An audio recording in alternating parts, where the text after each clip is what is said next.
जी अस्सलाम वालेकुम दोस्तों, मलिक इन्फो मोबाइल से बात कर रहा हूँ। तो उम्मीद है आप सब ठीक होंगे। दोस्तों मेरे चैनल को लाइक शेयर एंड सब्सक्राइब करिएगा। दोस्तों मैं नोकिया के चार्जिंग सेक्शन के बारे में आज आपको समझाने लगूँ, तो काइंडली वीडियो स्किप मत करिएगा। अगर आप मेरी पूरी वीडियो देखेंगे तो आपको स्टेप बाय स्टेप मैं पूरा गाइड करके बताऊँगा कि किस तरह से होगा। पहले मैं आपको मॉडल दिखा देता हूँ। ये TA1279, ठीक है, यानी कि ये नया मॉडल नोकिया में आया है।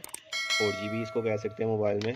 तो दोस्तों इसको चार्जिंग सेक्शन पहले ठीक करने से पहले मैं आपको डायग्राम के ज़रिए सारा गाइड कर देता हूँ, ठीक है, कि ये किस तरह से नोकिया का जैक वर्क करता है। तो ये मैंने सारा डायग्राम बनाई हुई है इसके चार्जिंग सेक्शन के मतलब, वो मैं आपको बोर्ड में भी दिखाऊंगा। तो दोस्तों अगर आपने इसको समझ लिया ना, तो समझ लें कि आपको नेक्स्ट कोई और वीडियो देखने की ज़रूरत नहीं पड़ेगी। आपको सब कुछ इसी में ही हर चीज़ समझ आ जाएगी कि नोकिया के कितने वोल्ट कहाँ से कहाँ होते हुए जा रहे हैं। तो दोस्तों मैंने इतनी मेहनत की है, तो मेरी रिक्वेस्ट है कि आप पूरी वीडियो देखिएगा और इसको स्किप मत करिएगा। तो चलते हैं हम अपने चार्जिंग की तरफ। तो दोस्तों ये हर मोबाइल में हमारा चार्जिंग जैक की जगह बनी होती है, जहाँ पर हम चार्जिंग जैक लगाते हैं, छोटी पिन वाला जिसको हम कहते हैं। वो उसमें 5 पिन्स होती हैं, ठीक है, जिनमें से एक पिन हमारी ग्राउंड की होती है और एक पिन हमारी वी बस यानी कि चार्जिंग वी बैट की लाइन होती है, ठीक है। ये तो सबको पता है, ठीक है। इसमें से चार्जिंग जैक जब हम यहाँ पर प्लग करते हैं तो ठीक है दोस्तों, प्लग करने के बाद हमारे यहाँ से 5 वोल्ट निकलते हैं, ठीक है। यहाँ से 5 वोल्ट जब हमारे निकलेंगे तो यहाँ पर दोस्तों इस मोबाइल के सेक्शन में 4 टेस्ट पॉइंट्स बने हुए हैं गोल्डन कलर के, जो मैं आपको बोर्ड में भी दिखाऊंगा। तो ये देखें दोस्तों, वो इसका जो 5 वोल्ट आते हैं वो पहले हमारे इस टेस्ट पॉइंट पे आते हैं। इस टेस्ट पॉइंट के ऊपर जो सा है हमें पूरे 5 वोल्ट ही मिलेंगे, ठीक है। फिर यहाँ से 2 लाइंस निकलती हैं हमारी, इस टेस्ट पॉइंट से 2 लाइंस हमारी निकलती हैं, ठीक है। वो 2 लाइंस एक इस पे आती है जो कि हमारा SMD डायोड है, ठीक है, और एक लाइन हमारी इस कैपेसिटर के ऊपर आती है, जो यहाँ पर हमारा कैपेसिटर लगा होगा ब्राउन कलर का, ठीक है। तो दोस्तों यहाँ पर आके हमें जो फिल्टर होके मिलते हैं वो 4.9 के करीब वोल्ट मिलते हैं, जबकि इस कैपेसिटर में हमारे पूरे 5 वोल्ट आते हैं, ठीक है। और दोस्तों ये जो हमारा कैपेसिटर है ये डायरेक्ट हमारे चार्जिंग आईसी से जुड़ा हुआ है, ठीक है। ये चार्जिंग आईसी पे हमारी ये पॉइंट आ गया हमारा, ठीक है। अगर आप हमारा अपना चार्जिंग आईसी देखेंगे इस फ़ोन में TA1279 ये मॉडल है, ठीक है। इसमें जब आप हम देखेंगे चार्जिंग आईसी तो ये वाला लगा हुआ है 2N46 MARB, ठीक है। इसके ऊपर एक सुराख सा बना होगा जो कि इसकी प्लस साइड बताता है, यानी कि यहाँ से फर्स्ट पिन स्टार्ट होती है। जिस साइड पे पिन सुराख होगा वो दोस्तों वो पिन नंबर 1 होगी, ठीक है। ये पिन नंबर 2 है, ये पिन नंबर 3 है हमारी, ठीक है। तो चार्जिंग जैक से हमारी एक लाइन निकलती हुई सीधी पिन नंबर 2 पे आती है चार्जिंग आईसी के ऊपर, ठीक है। तो दोस्तों जो हमारी यहाँ से दूसरी लाइन निकली थी 5 वोल्ट की, वो हमारे SMD डायोड के, ठीक है, इस सिरे पे आती है और इस सिरे से होती हुई आगे दोस्तों ये हमारी एक रेजिस्टेंस लगी हुई है 0 वैल्यू की, ठीक है, 0 वैल्यू की रेजिस्टेंस लगी हुई है। ये जो कि पैरेलल साइड है दोस्तों, पैरेलल रेजिस्टेंस कहते हैं, जो कि ना ग्राउंड होती है, यानी कि उसका एक सिरा ग्राउंड नहीं होता, वो दोनों साइड से जुड़ा होता है लाइन से। तो ये दोस्तों ये इसमें से होते हुए हमारी लाइन आगे ये लगी हुई हमारी एक रेजिस्टेंस है, इसके इस सिरे पे जाती है, ठीक है दोस्तों। तो यहाँ से होती हुई हमारी लाइन यहाँ पर इस रेजिस्टेंस के सिरे पे आती है और यहाँ से होती हुई हमारी लाइन आके कैपेसिटर के इस पॉइंट पे आती है, ठीक है, जो कि हमें 4.9 वोल्ट मिलते हैं दोस्तों। कैपेसिटर का एक सिरा ग्राउंड और एक सिरा प्लस का होगा, ठीक है, जो कि इस रेजिस्टेंस से होती हुई यहाँ पर हमें मिल रही है, ठीक है। तो दोस्तों यहाँ तक तो हमारा कॉन्सेप्ट क्लियर हो गया, ठीक है। तो उसके बाद इस कैपेसिटर से हमारी वैल्यू जोन सी है 4.9 वोल्ट जोन से हैं, वो निकलते हुए वो एक इस रेजिस्टेंस पे आते हैं जो कि इधर एक साइड पे लगी हुई है, ठीक है दोस्तों। यहाँ पर हमें पूरे 5 वोल्ट मिलते हैं रेजिस्टेंस के इस छोर पे, ठीक है, और वो इसमें से होते हुए इस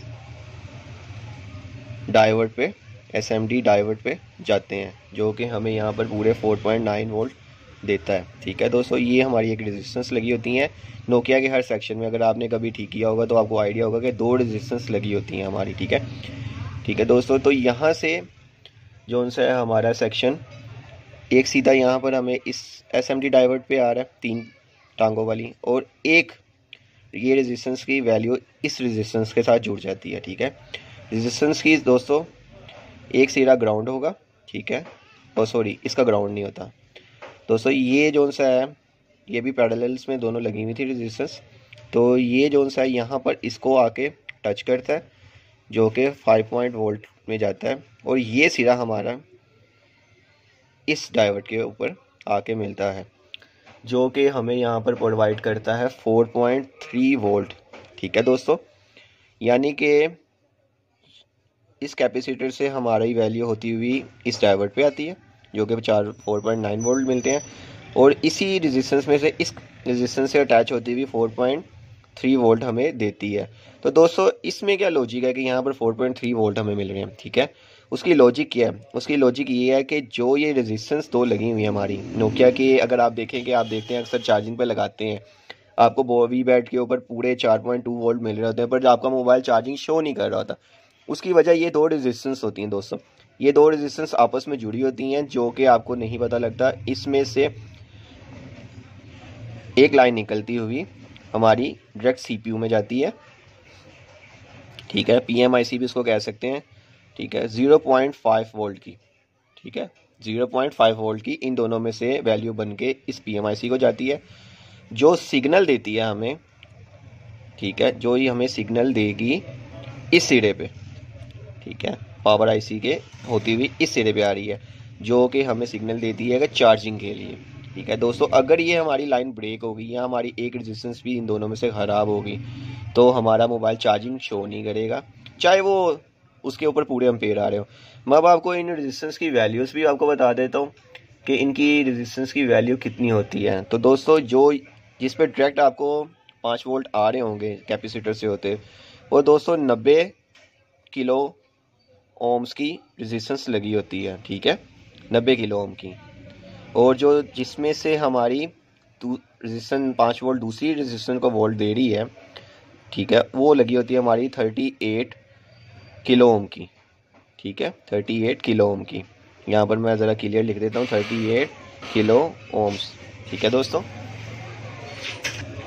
दोस्तों, यहाँ तक हमारा कंसेप्ट क्लियर हो गया कि यहाँ पर हमें ये वोल्टेज बनते हैं, यानी कि हमें 4.3 यहाँ पर मिल रहे हैं और 4.9 यहाँ से मिल रहे हैं। और दोस्तों यहाँ से जब हमारे वोल्टेजेस निकलेंगे दोबारा, तो 4.3 निकलेंगे, जो इस रेजिस्टेंस के इस सिरे से होते हुए सीधे हमारे, जो आपको मैंने शुरू में बताया था, पिन नंबर 1 है, जिस पे हमारा ये निशान बना होगा, ये वाला निशान, इस पे आते हैं। तो दोस्तों इस पे आगे हमें वोल्ट मिलेंगे। ठीक है, जो कि वोल्ट हमारे बनते हैं 4.3। यहाँ पर हमें 4.9 वोल्ट मिल रहे हैं, जो कि डायरेक्ट हमारे चार्जिंग जैक में से होते हुए इस चार्जिंग IC के इस दूसरे पॉइंट पिन पे आ रहे हैं, और जो हमारे यहाँ से होते हुए यहाँ पर आ रहे हैं वो हमें 4.3 वोल्ट मिल रहे हैं। तो दोस्तों इसमें से दोनों फिल्ट्रेशन हो के IC में से यहाँ पर हमें जाके 4.2 वोल्ट मिलते हैं, जिससे हमारा मोबाइल चार्जिंग होना स्टार्ट हो जाता है। तो दोस्तों उम्मीद है कि आपको सब समझ आ गया होगा कि किस तरह क्या काम करता है। अगर आप खाली इसको चेंज कर देंगे तो आपका मसला हल नहीं होगा, आपको इस डायोड के ऊपर प्रॉपर चेक करना पड़ेगा। और अगर आपका मोबाइल चार्जिंग शो ना करो और 4.2 वोल्ट यहाँ दे रहा हो, तो आपने इन 2 रेजिस्टेंस को चेक करना है, जो कि 90 किलो और 38 किलो ओम की लगी हुई हैं। इनके बीच में दोनों आप रखेंगे, बीच में 20 वोल्ट पे मीटर को सेट करके जब दोनों को इकट्ठा टच करेंगे तो आपको 0.5 वोल्ट की वैल्यू मिलेगी। ठीक है, तो ये हमारा चार्जिंग सेक्शन का सारा कॉन्सेप्ट क्लियर हो गया दोस्तों। तो हम चलते हैं प्रैक्टिकल की तरफ। जी तो दोस्तों अब हम अपने प्रैक्टिकल की तरफ चलते हैं। मैंने मल्टीमीटर और मोबाइल ले लिया। मैं आपको दोबारा से एक बार बोर्ड चेक करवा दूं कि TA1279 ये मॉडल है हमारा, जिसका चार्जिंग सेक्शन हम आपको बता रहे हैं। तो दोस्तों ये नोकिया का लेटेस्ट मॉडल आया और इसकी चार्जिंग थोड़ा सा डिफरेंस है, बाकी तकरीबन सेम ही है। अगर आप सारे नोकिया के चार्जिंग सेट देखें, बस थोड़ा सा समझने की बात है, इसकी LCD डलनी थी, तो मैंने क्यों ना दोस्तों आपके लिए वीडियो शूट कर ली जाए। तो ये देखें दोस्तों, ये इसका मदरबोर्ड है।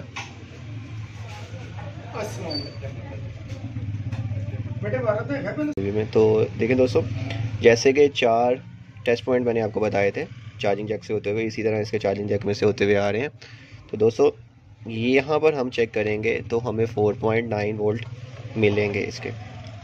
ठीक है दोस्तों, ये मैं आपको दोनों इकट्ठे रख के दिखा देता हूँ। ये देखें दोस्तों, ये हमने इस टेस्ट पॉइंट पे चेक किया, हमें 4.5 पूरे वोल्ट मिल रहे हैं। उसके बाद यहाँ पर हमें भी 4.95 वोल्ट मिल रहे हैं। ठीक है, और यहाँ इस कैपेसिटर पे भी हमें 5 वोल्ट मिल रहे हैं। जैसा कि मैंने दोस्तों आपको बताया था, अगर आप डायग्राम पे देखें कि यहाँ से हमारी लाइन निकली थी, ठीक है, इस एसएमडी डाइवर्ट पे आई थी जो ये ब्लैक कलर का है, और एक लाइन यहाँ पर आ गई थी हमारी और एक कैपेसिटर पे आ गई थी। ठीक है, तो कैपेसिटर से होती हुई हमारी डायरेक्ट इस चार्जिंग आईसी के ऊपर आई है। ये देखें, ये चार्जिंग आईसी है। ठीक है, और एक लाइन हमारी, ये देखें दोस्तों, एक लाइन हमारी यहाँ से होती हुई पूरे सर्किट में से होती हुई चार्जिंग आईसी तक आ रही है। तो 2 पॉइंट थे दोस्तों हमारे चार्जिंग सेक्शन के, यानी कि 3 पिनों का हमारा चार्जिंग आईसी है। इसका एक पिन का सिरा हमारे डायरेक्ट चार्जिंग जैक से होता हुआ इस कैपेसिटर की मदद से यहाँ तक आ रहा है, और दूसरा इसका सिरा चार्जिंग जैक का दूसरे पॉइंट पे इस पूरे सेक्शन में से होता हुआ आ रहा है। यहाँ तक दोस्तों मुझे उम्मीद है आपको समझ आ गया होगा। तो अब हम आपको दिखाते हैं नेक्स्ट, यानी कि ये देखें जी, हमारे यहाँ पर 5 वोल्ट। ये देखें दोस्तों, मीटर को भी आपने साथ साथ देखना है। तो ये देखें, हमारे यहाँ पर 5 वोल्ट मिल रहे हैं। ठीक है, इसके बाद इस एसएमडी डायोड पे भी हमें 5 वोल्ट आए। ये 0 साइज़ की रेजिस्टेंस लगी हुई है। ठीक है दोस्तों, इस रेजिस्टेंस पे हमें 5 वोल्ट दोनों साइड पे मिलेंगे। ठीक है, ये देखें जी, दोनों साइड पे हमें 5 वोल्ट आ रहे हैं। ये देखें दोस्तों, ये ज़रा थोड़ा हिल रहा था इसीलिए, ये देखें दोनों 5 वोल्ट दे रहा हमें, यानी कि यहाँ से होता हुआ इस यहाँ पर हमारे 0 साइज़ की रेजिस्टेंस पे आया। उसके बाद ये कैपेसिटर पे भी हमें, ये कैपेसिटर का ये सिरा ग्राउंड था हमारा, सॉरी, और ये यहाँ पर हमें 5 वोल्ट मिले। ठीक है दोस्तों, ये मैं आपको दोबारा से दिखा दूँ, ये 5 वोल्ट आए थे। ये ज़रा रखने में प्रॉब्लम हो रही है इसलिए देखें दोस्तों 5 वोल्ट आए। उसके बाद इसी के साइड पे एक रेजिस्टेंस लगी थी, इस पे भी हमें 5 वोल्ट मिलने चाहिए। ये देखें दोस्तों 5 वोल्ट मिल रहे हैं, जो कि इस यहाँ से होता हुआ इस सेक्शन में से आया। तो दोस्तों ये 2 छोटी रेजिस्टेंस लगी हुई हैं। ठीक है, ये रेजिस्टेंस जो सी हमारी ये वाली लगी हुई है, हमारी 90 किलो की है, 90 किलो ओम्स। ठीक है, और ये वाली हमारी 38 किलो ओम्स की है।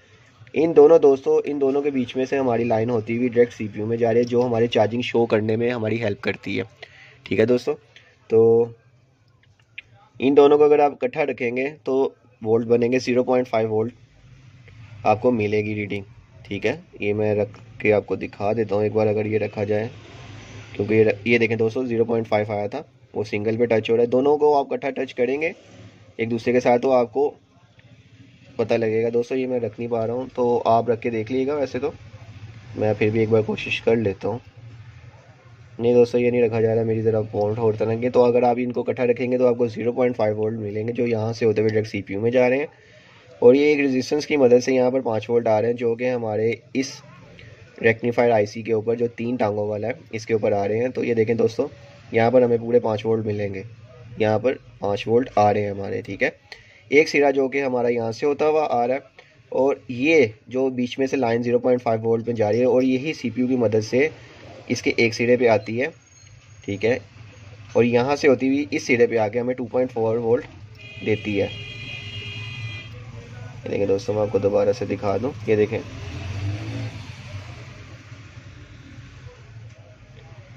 ठीक है दोस्तों, ये दोनों वोल्ट मिलके जो उनसे हमारे यहाँ से फ़िल्टर होकर निकलते हैं 4.3 की सूरत में। ठीक है, और यहाँ से हमारे एक आगे फिर रेजिस्टेंस दी गई है, यहाँ पर जाते हैं 4.3, और यहाँ से फिल्ट्रेशन होके हमारे इस आईसी के प्लस वाले पॉइंट पे जाते हैं। ठीक है, जहाँ पर ये हमारा डॉट बना होगा, और वहाँ से ये निकलता हुआ इस पे आता है 4.7 वोल्ट, और यहाँ से डायरेक्ट हमारी वी बैट की सप्लाई में चले जाते हैं, जो कि हमारे चार्जिंग सेक्शन को दरकार होते हैं। ठीक है दोस्तों, उम्मीद है कि आपको सारे सेक्शन की समझ आ गई होगी। अगर नहीं आई तो आप मुझे कमेंट करिएगा, मैं आपको ज़रूर गाइड करूँगा। बहुत बहुत शुक्रिया दोस्तों, मेरे चैनल को लाइक शेयर एंड सब्सक्राइब करिएगा। जज़ाकल्लाह।